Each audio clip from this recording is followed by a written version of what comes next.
Israel and Hamas have signed a ceasefire agreement in the Gaza Strip. U.S. President Donald Trump wrote about this on his Truth Social network. As it turned out, this phase includes a ceasefire, the release of hostages and a partial withdrawal of Israeli troops. The parties officially confirmed Trump's information about the cessation of hostilities. The negotiations were held in the Egyptian city of Sharm el-Sheikh, mediated by Qatar, Egypt, and Turkey. The first phase of the peace plan includes a cessation of hostilities, an exchange of hostages and prisoners, as well as humanitarian measures. Hamas has pledged to release all surviving hostages, according to the latest data. There are 20 of them.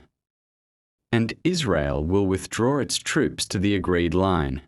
According to the plan, humanitarian organizations will be allowed to enter the Gaza Strip under the supervision of international organizations, the UN and the Red Cross. Israel and Hamas have signed the first phase of a peace plan. All hostages will be released shortly, and Israel will withdraw its forces to the agreed lines. This is the first step towards lasting peace.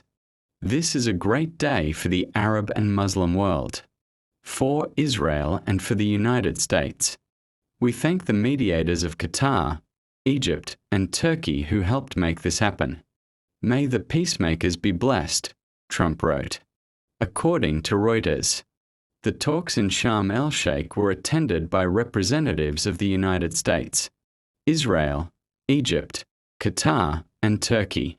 They were held in a closed format, with the participation of national security advisors and special representatives for the Middle East, Qatar, and Egypt, as the main mediators between the parties, were responsible for presenting proposals and coordinating the parameters of the exchange. In turn, Israeli Prime Minister Benjamin Netanyahu called a cabinet meeting on October 9th to approve the deal. He called the deal a national and moral victory for Israel and expressed gratitude to the U.S. President. I am grateful to our soldiers who fought heroically and to our security forces for the courage that has allowed us to reach this day. I thank President Trump and his team from the bottom of my heart for their commitment to this sacred mission of freeing our hostages. The Israeli Prime Minister said. Hamas position. Hamas also confirmed the agreement, thanking Egypt, Qatar, and Turkey for their mediation. The movement praised Trump's efforts and called on the international community to ensure that Israel fully complies with the terms of the agreement. Hamas has also stated that it will not give up the Palestinian national right to independence and that the process of releasing the hostages will be under international supervision. Qatar, Egypt, and Turkey have confirmed that the parties are ready to assist and monitor the implementation of the agreement.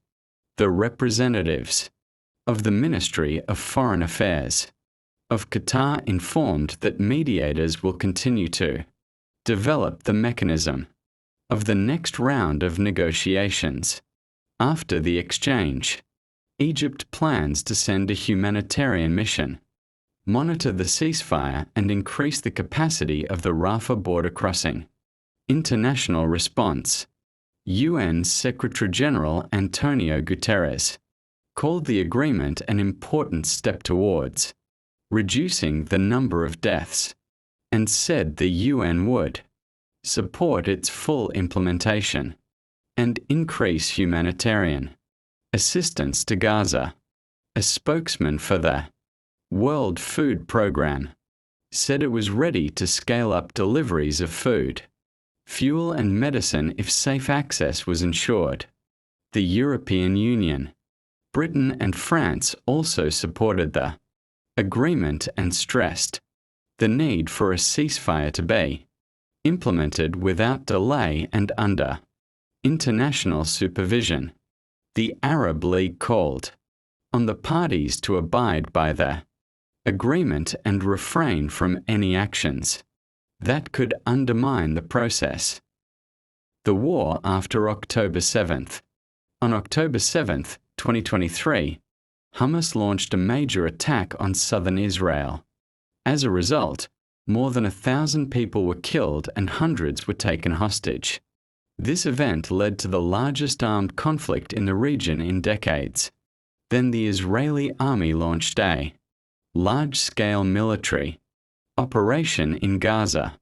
According to media and UN reports, Israeli strikes led to the destruction of homes, hospitals and infrastructure, and tens of thousands of civilians were killed. Israel explained these actions by the need to destroy Hamas military facilities, including tunnels and weapons depots. In 2024 to 2025, the situation remained tense.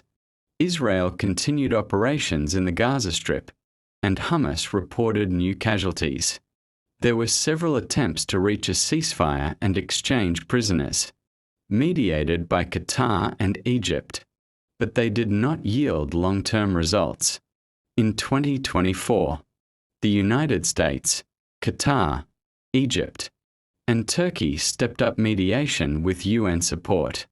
In the summer, the UN Security Council Resolution 2735 was adopted, which established the principles of a phased ceasefire, humanitarian access and exchange of hostages. This document became the basis of further negotiations. In 2025, representatives of the USA, Israel, Egypt, Qatar and Turkey held meetings in Cairo, Doha, and Sharm el-Sheikh. During these negotiations, the text of the first phase of the agreement was developed and signed by the parties in October. Donald Trump coordinated the work of mediators and parties. His advisors participated in agreeing the parameters of the document. The White House announced that it provided organizational support to the negotiations and will participate as one of the guarantors in the preparation of the next stages.